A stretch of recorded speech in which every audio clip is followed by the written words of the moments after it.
on the Optimized Law Firm. We're going to talk to Nermin Jasani about how improving your operations can lead to a better bottom line in your business. So I'd like to introduce Nermin Jasani, and Nermin is an attorney originally by trade, and now is a whisperer for businesses who want to grow and make become a lot more profitable. And she's worked with a lot of attorneys, and I think most recently she's just launched a new course based on her consulting work called Wildly Successful Law Firm. And it is, I'll let her describe it a little bit more in detail, but it sounds like a really awesome program for kind of smaller growing attorneys who are trying to take that next step and, expand their business, get out of kind of, survival mode and get into thriving mode. So pleased to have you. Thanks so much for taking a moment to chat with us. Thanks, And Patrick, to be here. yeah, absolutely. Tell us a little bit about yourself, your consulting business in the past, how you got into working with attorneys. Yeah, absolutely. So like you perfectly touched on, I am a recovered attorney. I practiced law in New York in 2010. So right when the markets crashed and it was the best time to be practicing law, that's exactly when I graduated. I did a little bit of work on Wall Street, and unfortunately for my law career, I realized that I actually didn't enjoy the day-to-day practice of being a lawyer, and I stepped out of the day-to-day practice. But prior to even being a lawyer, I worked as a legal admin slash paralegal for personal injury firms, insurance defense firms, and a cute little family law office in Georgia. So I've got a significant background when it comes to actually knowing what solo attorneys and small attorneys go through, and sort of the headaches and the stress of moving money around from your trust account to your operations account to your own personal account to make sure that you've got money for food and groceries and rent and all those things, and all the headaches and the tensions that come with being a small attorney. So I get it. So tell us a little bit about Wildly Successful Law Firm and how you got to, or why you thought there was a need for it, compared to the consulting business, and kind of who, what it's all about, who it's for, some of those type of questions. Yeah, perfect. So how to have a wildly successful law firm is exactly what it sounds like. We go through the steps that it takes to set up a law practice that you want to have. And the first place that we actually start is figuring out what kind of a lawyer you are and what kind of a law practice you have, and if even you should go out on your own. So I'm sure that a lot of solo small attorneys who you just think to yourself like, wow, maybe they shouldn't have gone out on their own, or they're really working on their own, or, maybe they try it for a couple of years and then they end up being of counsel or going back into big firm practice. And those questions are so important to ask at wherever you are in your in owning your own law firm, because you could very quickly realize that maybe you are better suited for a larger practice. And that's perfectly okay, but it also is a time for you to then, realize that it's time to close the doors instead of stressing yourself out over wearing the lawyer hat and the business owner hat. And some attorneys do it well, some attorneys don't do it well. And that's really where we start in the course, is trying to figure out, are you best suited for this small firm lifestyle and being a lawyer and also being a business owner. From there, we go into all the courses that touch on everything that you need to know as a business owner, not just as a lawyer, because you could be a great lawyer, but be a terrible business owner. So we touch everything that you didn't learn in law school that you probably should have if you wanted to have your own practice. So we talk about finance, how to know what you should be charging every hour for your time, and if you should do package rates. By that I mean, charging for estate plans and certain types of business contracts that are pretty fundamental, that that are sort of a high volume thing, employment agreements, handbooks, things like that. We go through marketing, and what kinds of marketing are actually suited for your kind of business. We go through figuring out your ideal client profile and trying to figure out what systems you should be using in your practice, and if you need to hire an admin or a paralegal, or if you just want to be a solo attorney, doing everything on your own forever. So we touch on everything that it takes to actually run a wildly successful law practice. And the most important thing that I want to emphasize here is wildly successful for me might be very different from what it would be for Sally, and it's going to be very different from what it would be for Bob. And oftentimes as lawyers, you tend to look at what someone else is doing and you think that you have to do that same thing.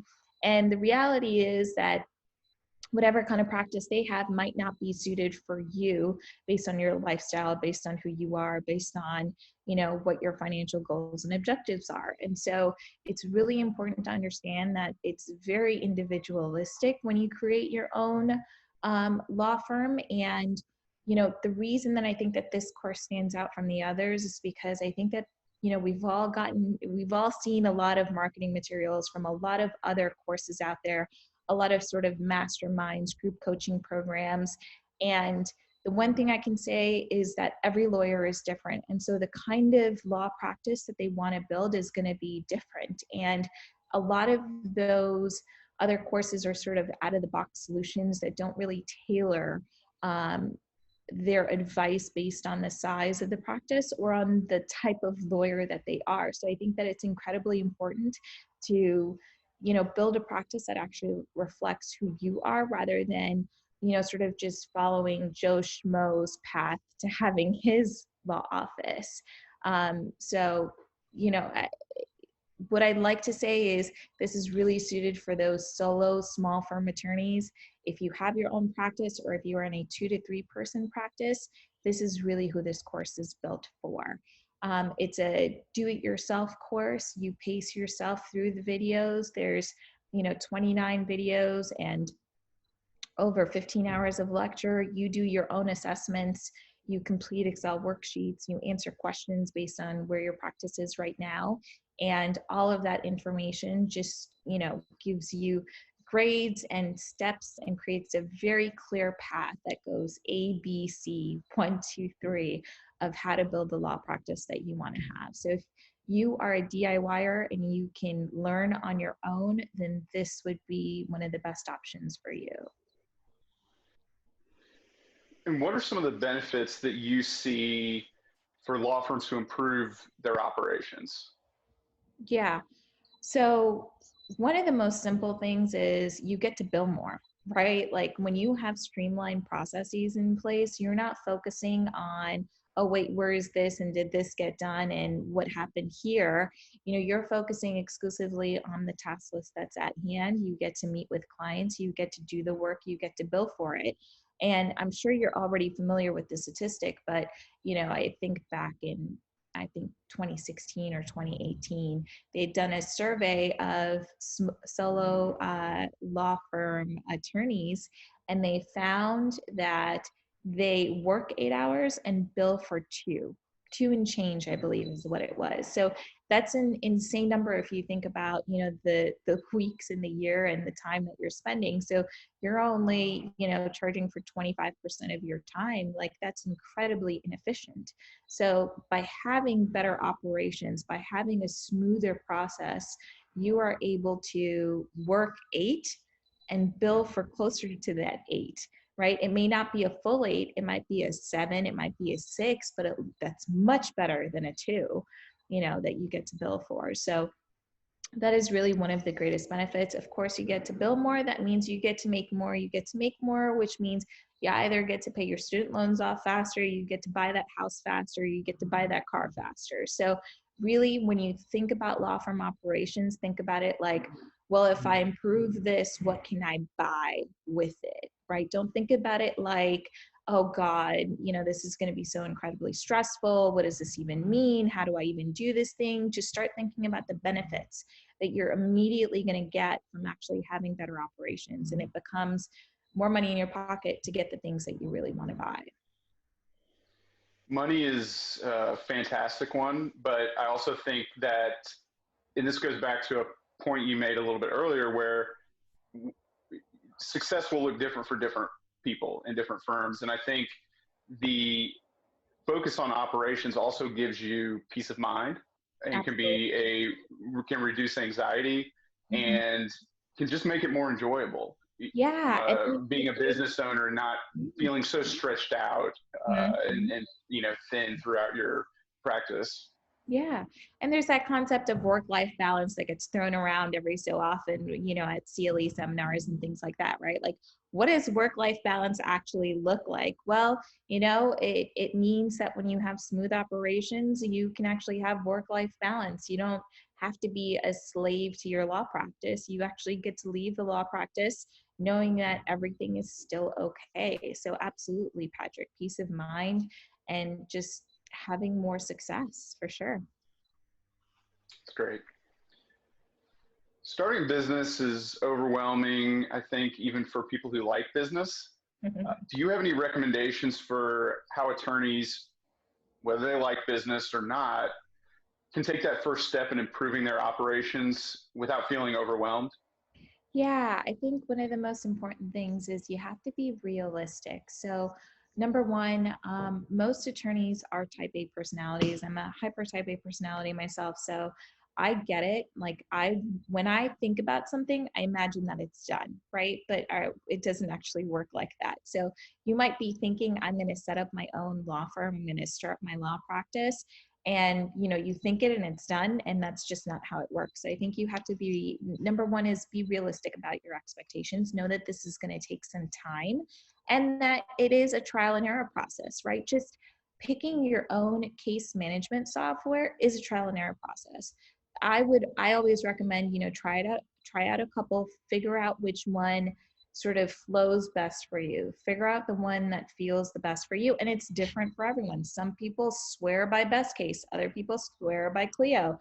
And there's no rhyme or reason for it. It's just the way that it is. So if you're going to go through and start setting up your law firm, you just want to know that it's going to be a trial and error process. If you go into it with that mindset and you go into it with the reality that you're going to be trying out different things to figure out what works best for you, Google Docs versus Microsoft Word, Outlook versus Gmail. I mean, there's so many things out there, so many systems out there that you have to pick the one that works best for you. So go into it with trial and error, be open to making mistakes, be open to, setting up 30 days around these things, trying out these things, and then make a final decision after 30 days. Don't just immediately say, okay, we're using Outlook because we're using Outlook. Try out different platforms to see what works well for you and for your team and what's like the best tool out there. Now, there could be other firms out there that are using Slack or that are using Salesforce, and you might just be a newer attorney, or you might not understand how to use those systems or even want to use those systems. It's perfectly okay. It may not be right for you, but just because someone else is doing it doesn't mean that you should be doing it. What does success or a high performance law firm look like? From the start to kind of putting out fires, and then you get to the end point. What does that look like? That kind of evolution. Yeah, I think for a lot of attorneys, it's the beautiful balance of still being able to practice law while not having to go into QuickBooks and actually invoice for their time, right? Like the less that they have to use the systems, the happier that I find most lawyers are. So it's typically what I see as the structure that most people are happy with is 1 to 2 attorneys, 1 or 2 support staff, and the attorney gets to take client meetings. There's structure around when meetings are taken. So what that can look like is Mondays and Fridays are meeting days. That gives you the bulk of the week, the center of the week, to focus on court dates, to focus on getting client work done, to focus on, marketing, to focus on maybe hiring, doing training, maybe doing employee assessments, whatever it is. You get like the work done during the chunk of the week, but you do your sort of marketing, other sort of activity, client activity on Mondays and Fridays. It's also better, I think, that way sometimes, because then if you miss a client on Friday, you can get back to them on Monday. So that nice little back to back there sort of helps a lot of attorneys. So it is definitely having a lot more structure in your day than I think most attorneys anticipate when they set up their practice. So having, designated days of activity is very important. Using a calendar system. I mean, I've worked with attorneys who, will take notes on the back of an envelope, and then they'll lose the envelope, and then, they'll say, oh, where did that envelope go? So I think it's so important that as an attorney, you have a system for everything. So if you're going to take notes, you have a binder instead of a back of an envelope. And that's the thing that you take notes in. And you sort of have to keep training yourself on these systems and these processes. So don't ever expect that, you're going to create a new system and then, bam, your brain is going to now adapt to that system. It takes time. So give yourself the time, give yourself, 2 weeks, 30 days to do it and to learn it. It takes 21 days to build a habit. Just go into it with that assumption and, make sure that whatever system it is that you're creating is one that actually works for you. So I could recommend a system for you, and you may not even think that way or work that way. So the biggest difference I find with attorneys is technology versus no technology. So some attorneys prefer the paper calendar, and that's perfectly fine. I'm not going to force, an electronic calendar on you, or Gmail or G Calendar or whatever. Use your paper calendar. Just make sure you sync it at the end of the day with your staff so that you're all on the same page and that you don't have, mismatched meetings. So, schedule a time, 4:00 every day, review calendar with staff.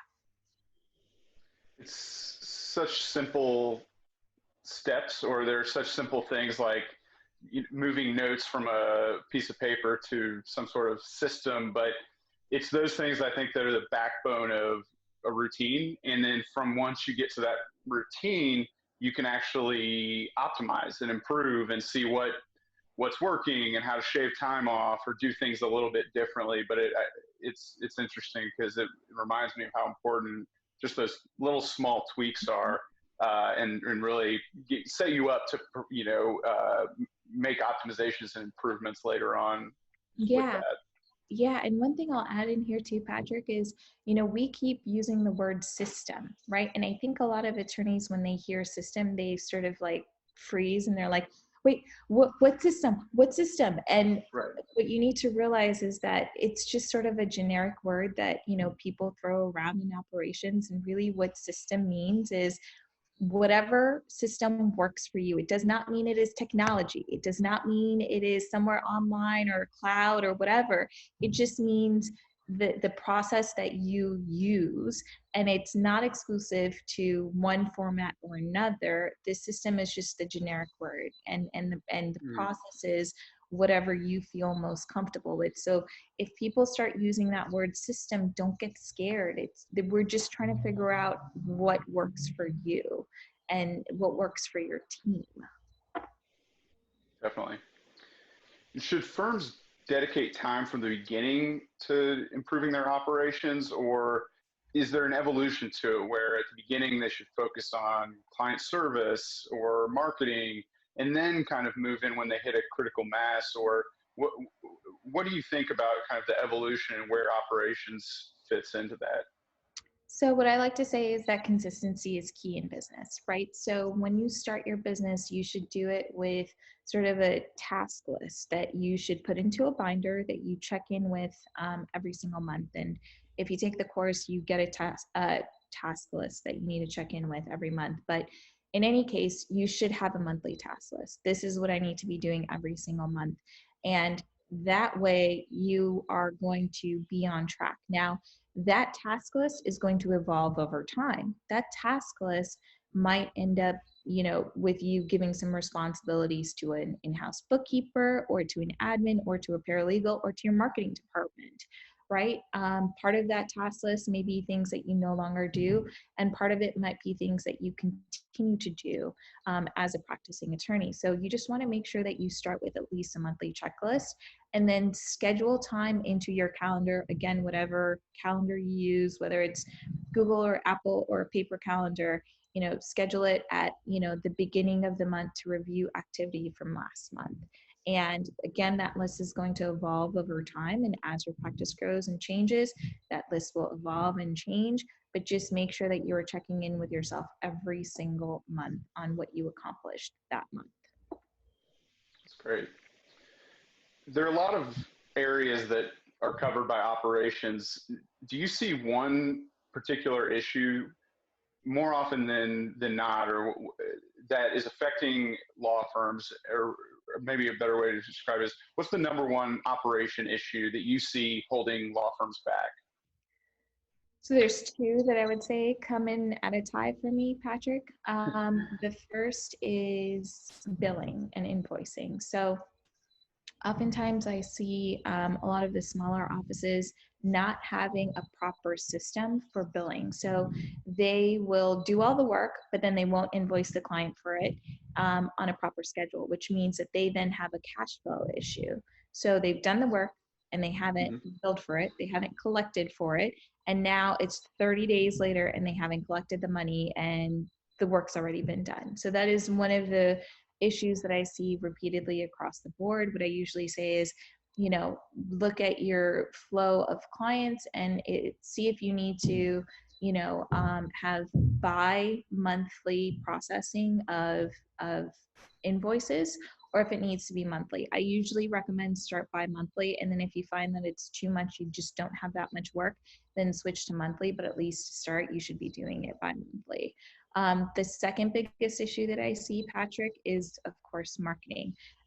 Most clients, most attorneys are just sort of a hit or a miss. They don't do things consistently when it comes to marketing, and I'm sure you see that as well. And that's one of the things that I always say is, if you're going to do SEO, you stick to that thing for 6 months, 9 months. Don't call them after 3 months and say, what's going on? I haven't gotten 300,000 phone calls. One, that's just not going to happen. And two, you have to be consistent with these things and you have to give it time. So when you are doing marketing, just make sure that you're going to be consistent with it and make sure that you're going to do it and know that it is an investment of time, not just the money, but the time as well. So, know that you're going to be doing it for 6 months to 9 months at the very least, and be prepared to then have that money set aside every single month. Don't make your company have to come chase you for money. I think we need to hire you just to go through the timeline for SEO, because that 100% agree with everything you're saying, and that kind of answers one of the other questions I have, which is what operational improvements have the best ROI for law firms, and it sounds like invoicing is a huge one. Is that accurate?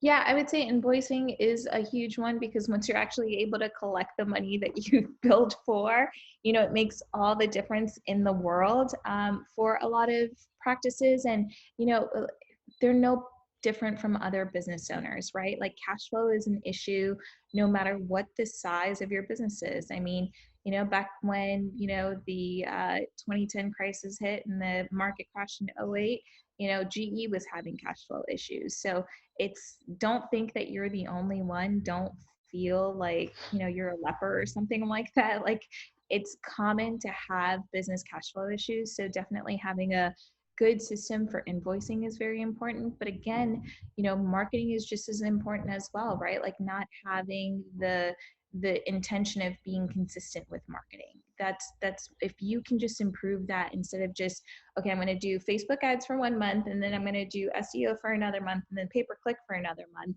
and then I'm going to see what happens. Like, that's not a consistent strategy. You have to do it with the intention of, I'm doing this for 6 months. And that is really important to your operations, because that is going to bring in the flow of clients that you can actually do work for and pay your lease for and pay your secretary for, and that's where the money is going to come from. So when you have that system in place and you're working with a great company like Constellation, you're able to actually get the results that, you initially signed up for.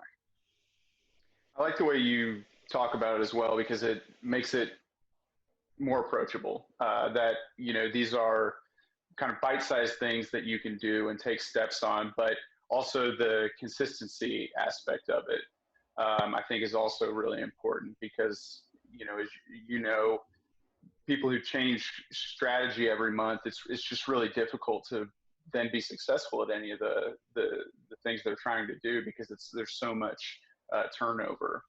Yeah, absolutely. I mean, spaghetti against the wall is fun as a game, but as a business strategy is completely ineffective. So, don't opt for we're going to try everything and let's see what works. It's not going to work. I can tell you that now. Be intentional, be concise, be focused.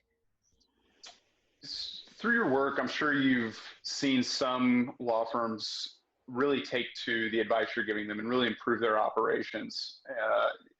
Of your clients who really crush it, with operations, why are they so successful? What separates them from other firms?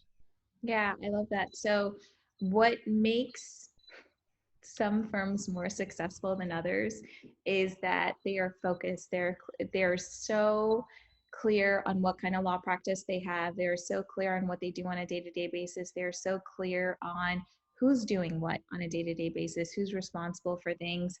And there's no uncertainty, right? Like that is what makes a law firm extremely successful. They know which clients they are onboarding that month. They know how much they are going to receive in a retainer or what they're going to be receiving as their fees. They know how long they're going to be working on that client for. They also know where their next clients are going to come from because they've got a great marketing strategy in place. And there's no questions. They've got, a clear understanding of these are our targets. We're going to make, $50,000 a month for the next, 12 months. And this is where the money is going to come from. And then from the money that comes in, this is where that money is going to go. And then after that, this is what's left for me as the business owner. So no questions, total clarity and certainty. There's no muddied waters here. Interesting. And I assume some people are just naturally built like that to provide, to get themselves in a position like that. But is there anything you can recommend or that you've just seen from your experience that helps people go from kind of a chaotic mindset of trying a lot of different things to lasering in on that, getting that clarity, and then advancing their practice? Yeah, I mean, I think one of the biggest things is you've got to ask yourself the right questions. A lot of times business owners don't ask themselves the right questions. They ask the wrong questions. They'll ask, well, what do I want to buy this year instead of, okay, like how much can I actually make this year based on the clients that I have? They'll sort of set these big targets of, okay, I'm going to make, $10 million this year when the last year they made two. Like some things are just not reasonable. So I would say like you really have to be in like the mindset of reality and what's actually possible instead of sort of what's impossible. And I'm all for reaching for the stars, but it's got to be a little bit more realistic. So I think that is definitely one of the most important things that you can do. And, I think in terms of, is it possible to sort of train yourself to have this mindset of consistency? Absolutely. You're trained to be a business owner. Nobody is sort of born to be a business owner. I can tell you, I have a very entrepreneurial family, and that's not enough. Like it technically runs in my blood for us to all be entrepreneurs, but it's certainly not something that comes natural. You have to train it. You have to sort of it's sort of like going to the gym and going from 5-pound dumbbells to 50-pound dumbbells. Like it's got to be repeated consistently over time, and you get better with it over time. And over time, you do learn what to focus on and what not to focus on, and like what's the right thing for your business versus what's not the right thing for your business. And one of the most important things that you can do is just sort of turn off the sound, if that makes sense. So there's going to be a lot of other lawyers who do what you do. You know, there's how many divorce attorneys in Atlanta and how many personal injury attorneys in Atlanta. And the thing I always say is that you're not actually competition to each other. And most attorneys are like, what do you mean we're not in competition? They're a divorce attorney too. And what I always say is, you know, there's no reason that one client is going to hire that person over you. You know, there's always something different that sets you guys apart, and you're really not competition. So if you can focus on like the thing that makes you special, that makes you really good at what you do, and you create like an ideal client profile around that, and you speak only to them, you're going to be much, much, much more successful. And again, that requires a significant amount of training. You have to turn off the noise. You have to stop looking at what other people are doing, and you've just got to focus on, okay, what kind of a practice do I want to build? Like, what am I really good at as an attorney, and how do I build a practice that reflects my skill set, rather than let me go learn, you know, all these new different areas of law, and I'm going to be the one attorney who can do criminal and personal injury and estate planning. Like, that is way too much. You can have one attorney dedicated to each of those things, but for you to sit there and say, okay, so now you're going to take CLEs and all these things, and you're going to start doing these things, is just a little bit unreasonable. You know, focus on the thing that makes you really good, and then keep training that thing and become even better at it. So, you know, like they say, you know, don't be the best, be the only one. So be the only one who does that thing. And it can be something that's so super focused, you know, that does divorces for rappers, or, you know, that does estate planning for divorcees, whatever it is, you know, Right. be the only one who does that thing. So the goal of this podcast is to help growing firms optimize their practice to be more profitable and enjoyable. Is there anything that we've left out, or any other tips from your experience working with law firms that you can suggest to help them do that, improve profits, or make it more enjoyable? Yeah, you know, it seems like something that's so small, but it's the smallest things that make the biggest differences, Patrick. One of the things that I say is communication. Communication as an attorney is so important. You can never overlook it. I can't tell you, you know, if you look at the number of bar complaints that happen every single year because of lack of communication from an attorney, that's like the number one reason why bar complaints are filed. My attorney won't get back to me. I have no idea where my attorney went. Look, I get it. Personal things come up. You know, there are some situations that will be uncontrollable, but what I really mean by communication is when you are in an industry that charges a high amount and sometimes takes a very long time to see a result, you owe it to your clients to provide not just communication, but like excessive communication, right? It might seem excessive to you as an attorney, but as the client, they'll be so thankful for it.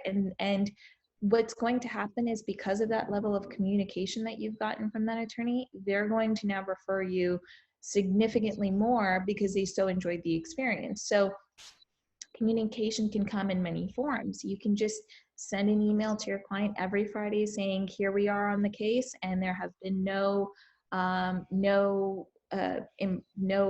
nothing has moved forward. This is what we're waiting on.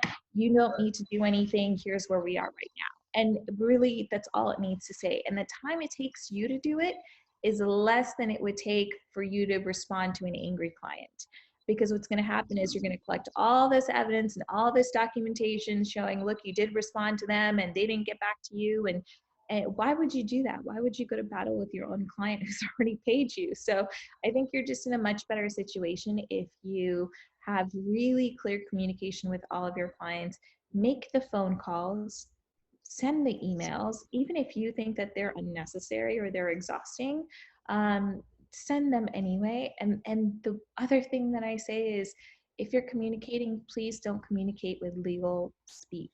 So if your client is the plaintiff, don't say, hey, you're the plaintiff in this case. They have no idea what that means. It's completely obscure to them. They didn't go to law school. It's not their job to know that they're the plaintiff or the defendant, or what some document means, or what a complaint means, or what an answer means, or what interrogatories mean.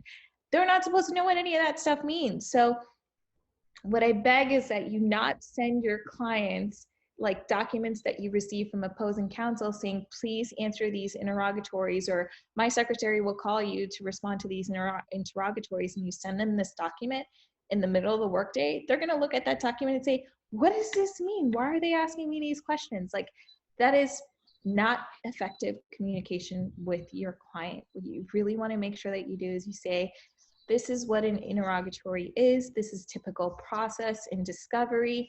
Discovery means this. Like, please stop using, legalese as layman speak, because it's not. And I can't tell you how many less emails you will have to respond to and how many less phone calls you will take if you just take the additional 15 seconds to create templated emails that explain what everything is before sending it on to your clients. Because what's immediately going to happen is they're going to call you and they're going to say, hey, what is this? And that's a voicemail you're going to have to check. And then if you don't respond to them, then they're going to be more upset, and that's just going to add to your workload. So be prepared, communicate ahead of time, communicate effectively. And that is really just one of the things that you can do. The number one tip that I could give you is just please communicate effectively.